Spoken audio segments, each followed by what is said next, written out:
Literary festival कहे या book festival, फिर चाहे राइटर्स फेस्टिवल ही क्यों ना कहा जाए, साल 2012 से चंडीगढ़ में शुरू हुआ ये फेस्टिवल रीडर्स के लिए काफी फायदेमंद होता है। तो इस साल भी कुछ ऐसा ही किया जा रहा है। मंगलवार को चंडीगढ़ में की गई इस चंडीगढ़ लिटरेचर फेस्टिवल 2014 के फॉर्मेट की अनाउंसमेंट, जहां मौजूद हुए ऑथर अल्ताफ टायरवाला। इसी के साथ अल्ताफ ने बताया कि इस साल रीडर्स के लिए 14 अलग अलग बुक्स को पेश किया जाएगा। 14 क्रिटिक्स को हमने अप्रोच किया था। Many extremely well known critics, Urvashi Butalia is there, Salil Tripathi, Harish Trivedi, बहुत सारे हैं। एंड उन्होंने एक एक करके अपनी फेवरेट किताब नॉमिनेट की है और हमने एक एक करके किताबों के ऑथर्स को अप्रोच किया है। So currently we have Meena Kandasamy is coming, we have Sonia Faleiro and several other very important authors who've published extremely important books in the past few years that have defined this nation, that have traveled and been published all over the world, and those are the books that are coming this time. इस साल कुछ different बनाया जाएगा इस festival को, शायद इसीलिए सिर्फ बुक्स ही नहीं बल्कि 4 फिल्मों की स्क्रीनिंग भी की जाएगी।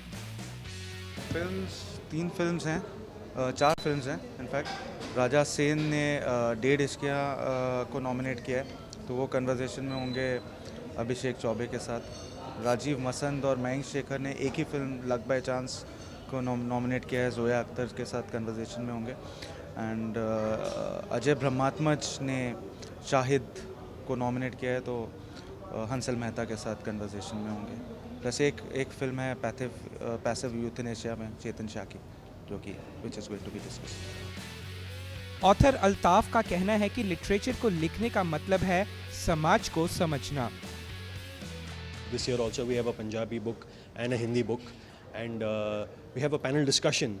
The inaugural discussion is on the 30th anniversary of Operation Blue Star. So literature is not only about writing, literature is also about understanding society, about commenting on society, about revisiting history and analyzing history in the current scenario. So that we are giving a deep importance to that as well. इसी के साथ अदब foundation के chairman Mitul Dixit ने realistic चीज़ों को सबके सामने लाने की बात की। बिकॉज कुछ चीज़ें हैं जो कि डिस्कशन की ज़रूरत होती है, एंड बहुत ही एक्सपीरियंस लोग हैं जिन्होंने जो कि पैनल के पार्ट हैं, एंड वो have seen what has happened. Like अभी एक फिल्म रिलीज़ हुई है हैदर, जिसका बड़ा क्रिटिसिज्म है बिकॉज वो हैमलेट को अडेप्ट करी है विशाल भारद्वाज ने, based upon the problems in Kashmir. So now the people who feel that the film as he's shown in the Indian army in a bad way, but that's not true. जो हुआ है या फिर these discussions are very important for the society to know what actually happened. तो इस साल बहुत कुछ डिफरेंट होने वाला है इस फेस्टिवल में, जो न सिर्फ बुक रीडर्स के लिए बल्कि मूवी लवर्स के लिए भी काफी फायदेमंद साबित होगा। कैमरामैन मुकेश पांडे और प्रीति सिंह के लिए Jaideep Mitra, day and night news, Chandigarh. खबरों की दुनिया में आइए, हमारे साथ कहीं भी और कभी भी जुड़िए। हम मिलेंगे फेसबुक पर, हम दिखेंगे यूट्यूब पर, हमें फॉलो कीजिए ट्विटर पर। खबरों के साथ बने रहिए रात दिन।